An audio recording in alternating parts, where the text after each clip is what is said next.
I do have to say, as we get a check of the forecast right now, that I am excited for the opening ceremony tomorrow. It's going to be awesome. Oh, it's all outside, like incredible, right? Along the Seine. And speaking of the Seine and Paris and France, you've got a forecast for Bianca today. It's so cool. A few showers are hanging off the coast, but a little bit of sprinkles will move in later today, right around Paris, and tomorrow as well. It's going to be a cloudy forecast for the opening ceremonies. Now, they're 6 hours ahead of us, so it's 5:18 there, and so at 6 o'clock, it's going to be 71 degrees, and then 9 o'clock, 68 degrees, 67 chance for a few light rain showers. No big deal, though.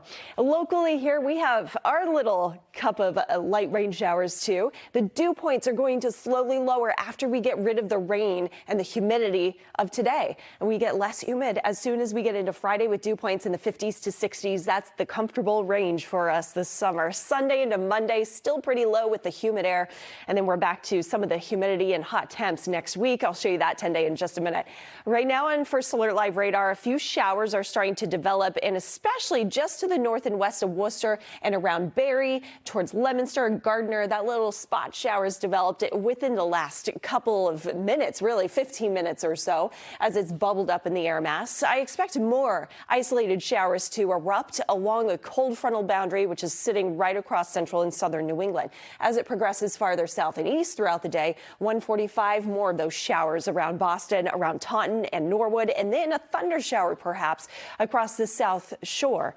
But then we see things drying up as we go through the overnight forecast. The cloud layer slowly diminishes too. We become mostly clear going into your Friday forecast and way less humid. Humidity slowly lowering from northwest to southeast today. The wind direction has also switched around, and so temperatures today a little bit warmer compared to what we had yesterday with that onshore breeze.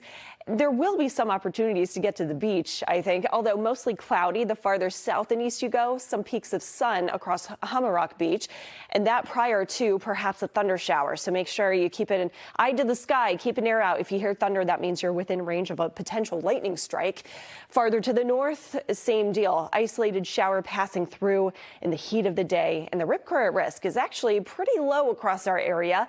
Although it always exists, it's relatively low compared to what we had the last couple of days. So overnight lows drop into the 60s as we expect a little bit of a northwesterly wind. And for tomorrow's highs will be slightly cooler than today, but the air mass is going to have a totally different feel. Comfortable temps, summer-like heat without the humidity. It's a true 82 in Boston, 83 in Taunton, and 82 in Plymouth, with full sunshine for us. Leading into the weekend, this is perfect. Saturday and Sunday, not quite as humid, sea breezes. So usually I like to do my pick of the weekend. Well, I pick both days again, just like last weekend. 2 weekends in a row with no rain. Oh, unbelievable, but believe it.